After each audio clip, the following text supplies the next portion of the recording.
if we want to calculate the change in population over a period of time, we take the number of births and we subtract the number of deaths. And we can calculate the birth rate, or how many births are registered per some unit, say number of births per 1,000 individuals, and number of deaths as number of deaths per 1,000 individuals, and come up with a rate to multiply by our population size. So say we've got 10,000 individuals and we have a birth rate of 0.003, or 3 births per 1,000 individuals, and a death rate of say 0.001, or 1 death per 1,000 individuals. We can figure out if over a given period of time how that's going to affect our population size. So we can change our estimate of how a population will grow to the birth rate times the population size minus the death rate times our population size is going to give us our change in the size of the population in a period of time. But we can simplify this, seeing as we've got n in both of these terms, and these are rates. If we can just figure out the birth rate and subtract the death rate, that'll give us an overall rate, r.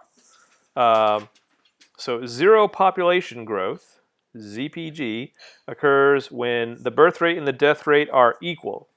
So if we get 3 births per 1,000 and 3 deaths per 1,000 individuals, that means our r is going to be 0.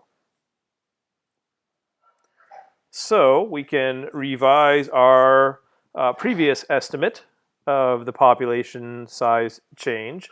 And we can say the change in the size of our population n over a certain period of time is going to be this figure r, which remember is the birth rate minus the death rate, our base population size, n. We can also calculate our instantaneous growth rate, which is what is happening in a very small calculus differential.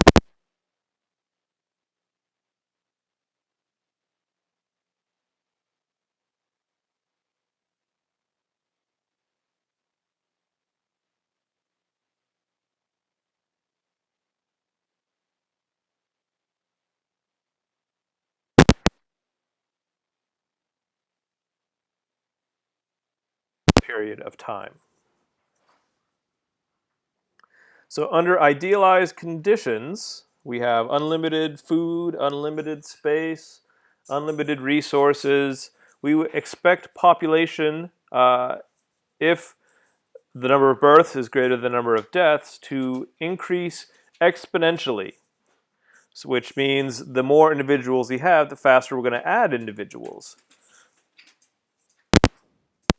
And we can come up with an equation for the exponential growth rate. And that's going to give us a characteristic J-shaped curve, which makes sense because more quickly. And if this rate, this intrinsic rate of growth, is very high, we can see this curve goes up a lot more quickly. If it's half as much, the rate, then the shape of the J, it lags out and increases more slowly.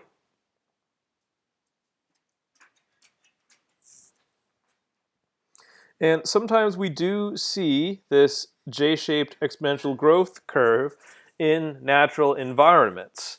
It can't go on forever because we live in, we live in an open system. We do not have infinite resources.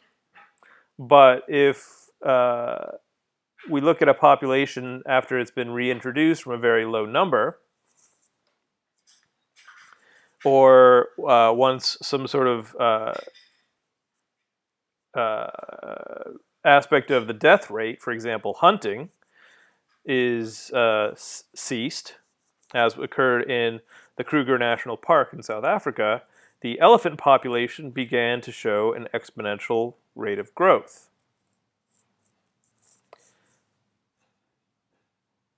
So once the hunting of elephants was banned, the rate of increase in elephant populations, since there weren't that many deaths but the same number of births, led to an exponential increase in the size of the elephant population.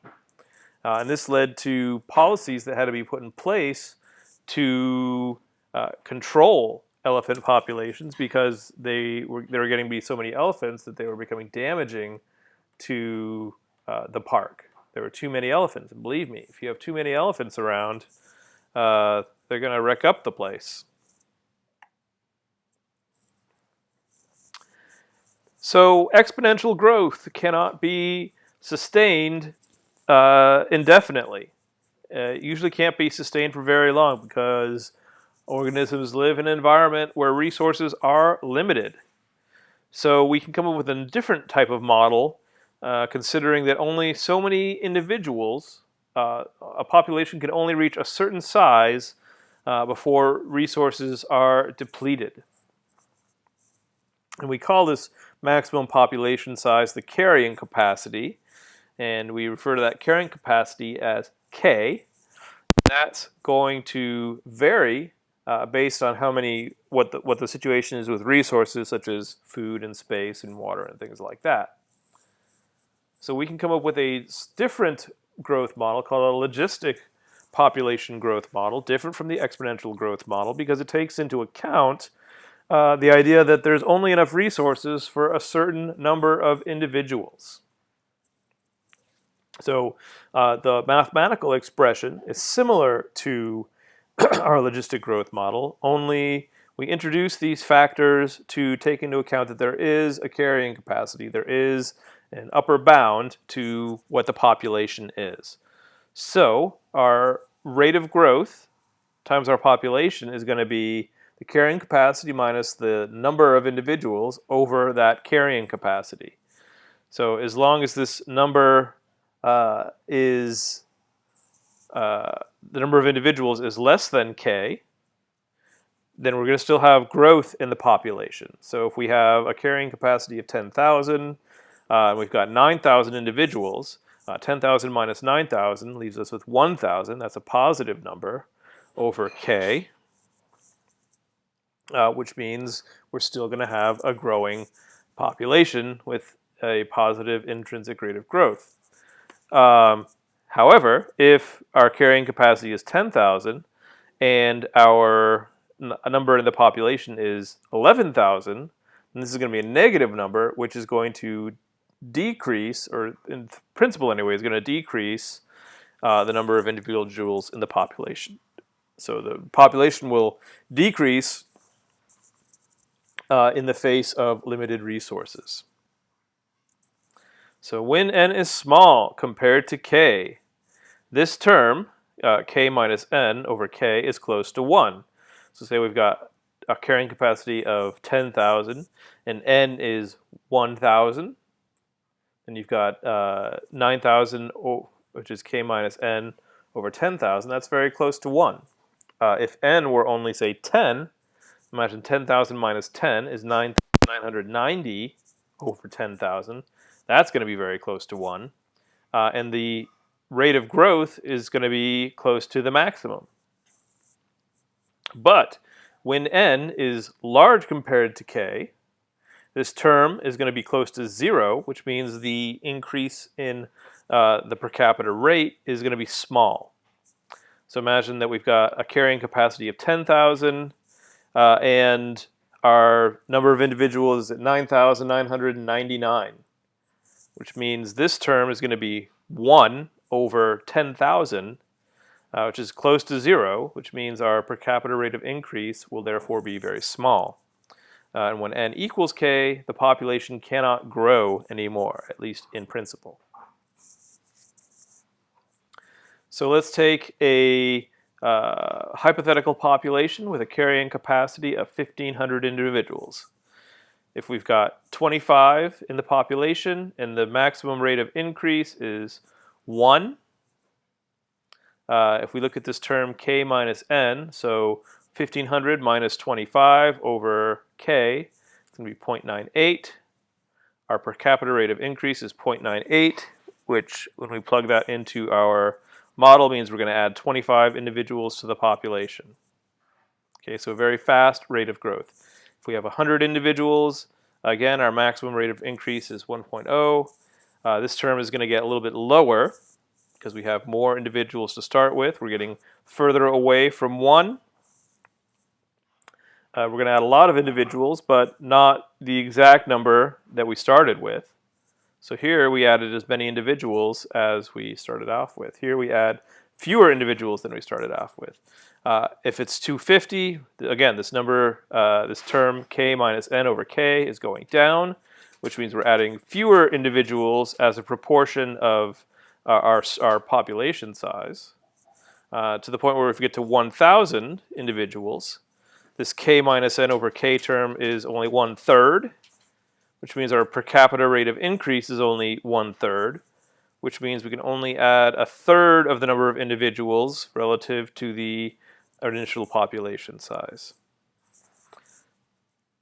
And when we graph that out, that rate of growth over time, what we're going to see is that instead of having a J-shaped curve, we have a sigmoid or S-shaped curve.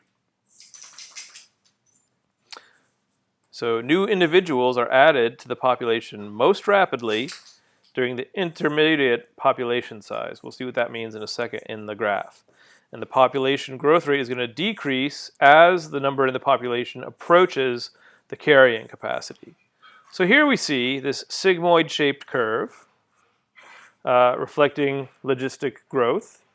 So if our carrying capacity is 1,500, the closer we get to that carrying capacity, the rate of growth is going to keep decreasing and decreasing. And in principle, there is an asymptote here. And if you remember from your mathematics class, an asymptote means it's never going to actually get to 0% rate of growth, but it'll get very, very close to it. So the fastest rate of population growth is right in the middle of this sigmoid curve. So when you have 750 individuals in the population, that's when the rate of increase is the fastest. And it begins to slow down after you get past half of your carrying capacity.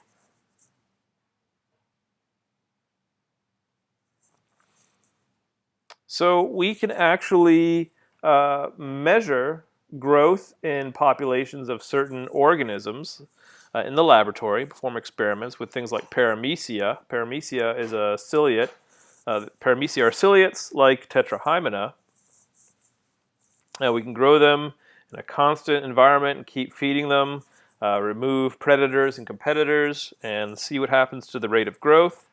If we don't keep adding food, the resources are going to be limited, and we're going to end up having a nice sigmoid growth curve. Sometimes we can overshoot our carrying capacity for a limited period of time. For this experiment with Daphnia, I remember Daphnia from our experiments in the lab, and what's going to happen is the number of growths may overshoot K, but then population is going to decline for a little while until it starts to normalize and get closer to the carrying capacity. So some populations can overshoot their carrying capacity before settling down to a relatively stable density. Some populations are going to fluctuate widely, and we don't necessarily know what their carrying capacity is because resources may be fluctuating as well. Another thing can occur is something called an Allais effect, which when there's only a few number of individuals, it makes it difficult for survival and reproduction to occur because you don't have a big enough clump to make the growth of the population occur.